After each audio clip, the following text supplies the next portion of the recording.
नमस्ते, मेरा नाम है राधिका और आज हम देखने वाले हैं कलमकारी चित्रकला इस लेसन के क्वेश्चन आंसर। तो इस लेसन को हमने लास्ट वीडियो में एक्सप्लेन किया था। आज हम देखने वाले हैं इस लेसन का ग्रामर एंड क्वेश्चन आंसर। तो इसको हम इतना डिटेल एक्सप्लेन करेंगे कि आपको लर्निंग करने के टाइम पे कोई भी तकलीफ ना हो जाए, ये आपका जो लर्न है वो इजीली हो जाए। तो चलो वीडियो को शुरुआत करते हैं। तो पहला है एका वाक्यात उत्तरे लिहा, यानी वन वर्ड या वन सेंटेंस में आपको इसके आंसर्स लिखने हैं। पहला क्वेश्चन क्या पूछा है, कलमकारी म्हणजे काय। तो कलमकारी किसको बोलते हैं, तो आंसर आएगा कलमकारी म्हणजे कापडावर नैसर्गिक रंगाचा वापर करून हाताने चित्र काढण्याची किंवा ब्लॉकने चित्र छापण्याची कला।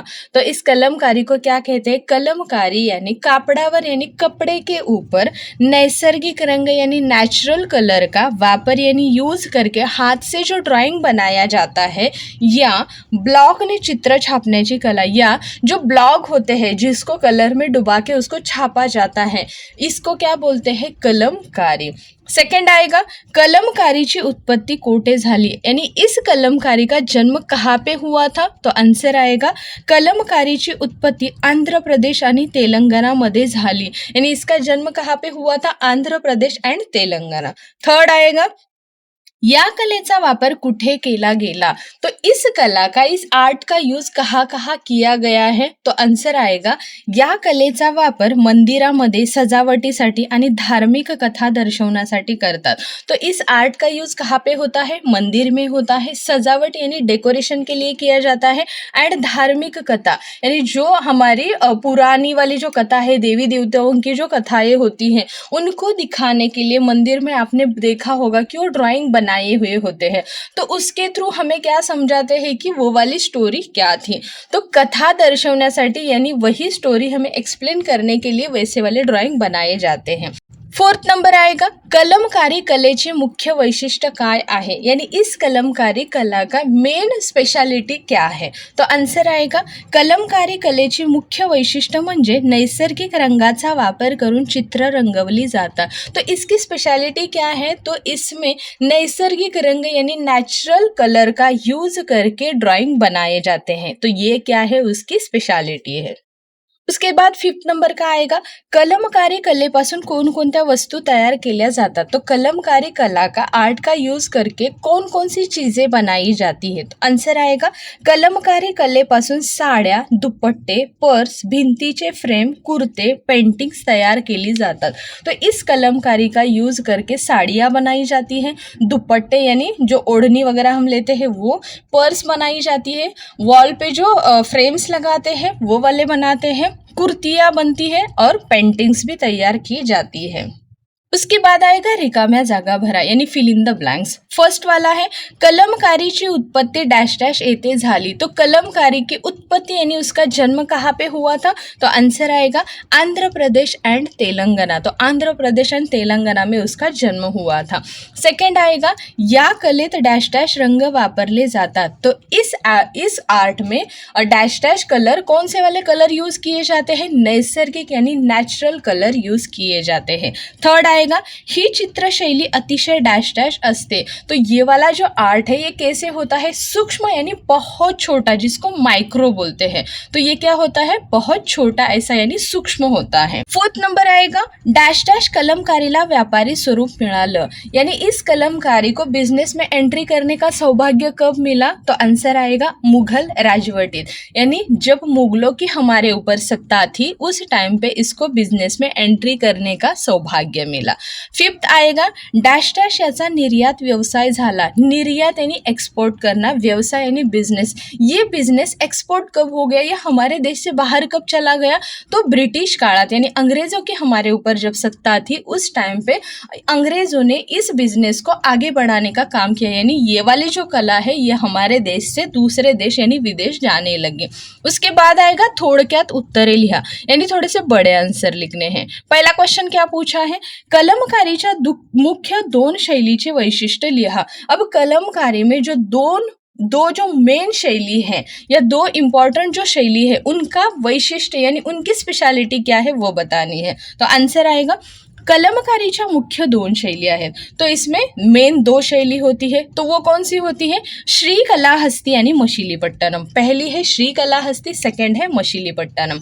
श्रीकलाहस्ती या शैलीत कलम वापरून चित्रे काढली जातात. तो ये जो श्रीकलाहस्ती है इसमें क्या होता है, तो कलम यानी पेन का यूज करके ड्राइंग बनाया जाता है आणि रंग भरले जातात और फिर उसके अंदर कलर्स ऐड किए जाते हैं. ही कला पूर्णपणे हाथाने केली जाते. तो इसमें दूसरा किसी का यूज नहीं होता, ये बस हाथ से ही बनाई जाने वाली कला है.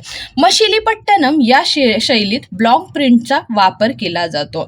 तो ये जो मछलीपट्टनम शैली है इसमें किसका यूज होता है? Block printing. ब्लॉक प्रिंटिंग यानी जो ब्लॉक होते हैं उसको कलर में डुबा के फिर इसको छापा जाता है.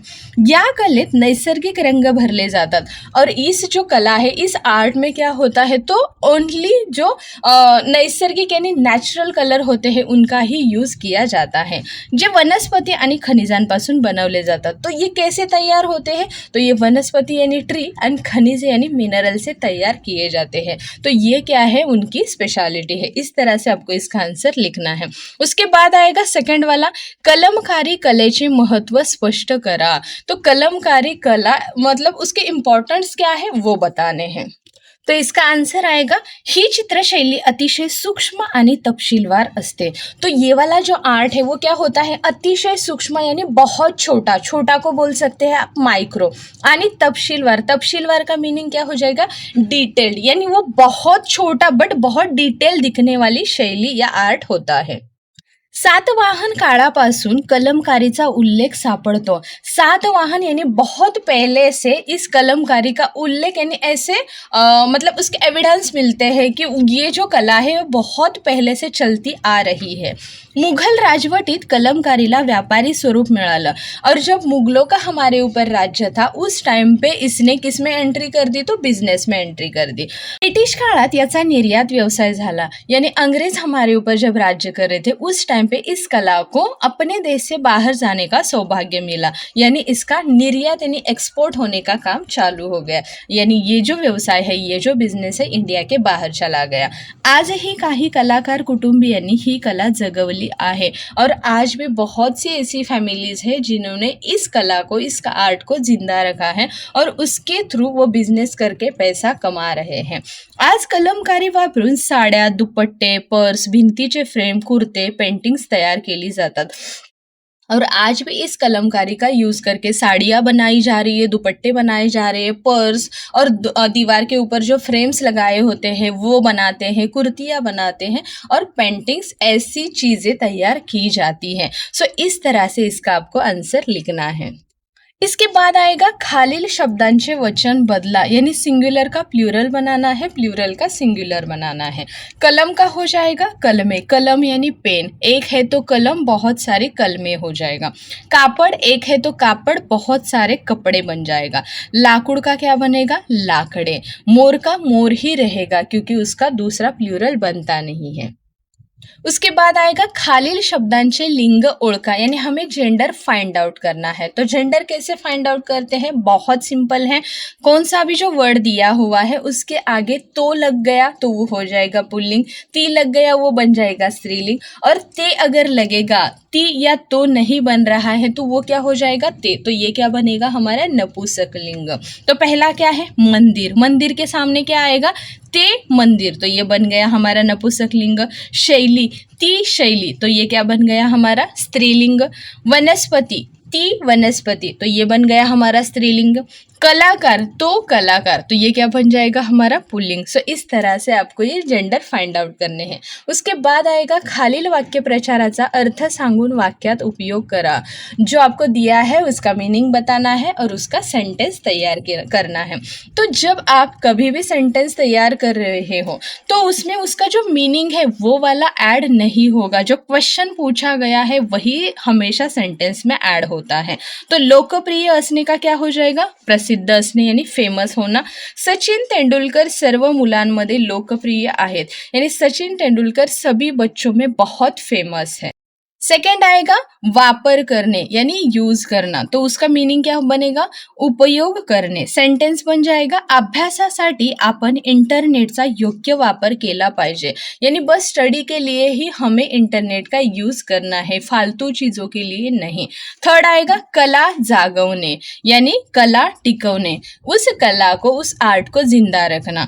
आदिवासी बांधवांनी आपली कला जागवली आहे. जो आदिवासी भाई बहन है उन्होंने आपका जो उनका जो आर्ट है उसको जिंदा रखा है. उपयोगात आणणे यानी वापरात आणणे, यूज करना, तो उसका सेंटेंस क्या बनेगा? प्लास्टिक ऐवजी कापड़ी पिशवी उपयोगात आणूया, यानी प्लास्टिक यूज करने से अच्छा हम कपड़े वाला जो बैग होता है उसको यूज में लाते हैं. तो इस तरह से आपको इसके आंसर्स करने हैं. आई होप आपको ये वीडियो समझ में आया होगा और आपको मैं जो सिखा रही हूँ वो समझ में आ रहा होगा. अगर आपको मेरे वीडियोस अच्छे लग रहे हैं, समझ में आ रहे हैं, तो चैनल को लाइक शेयर एंड सब्सक्राइब कर दीजिए. मिलते हैं नेक्स्ट वीडियो में नेक्स्ट लेसन के साथ. तब तक के लिए बाय बाय.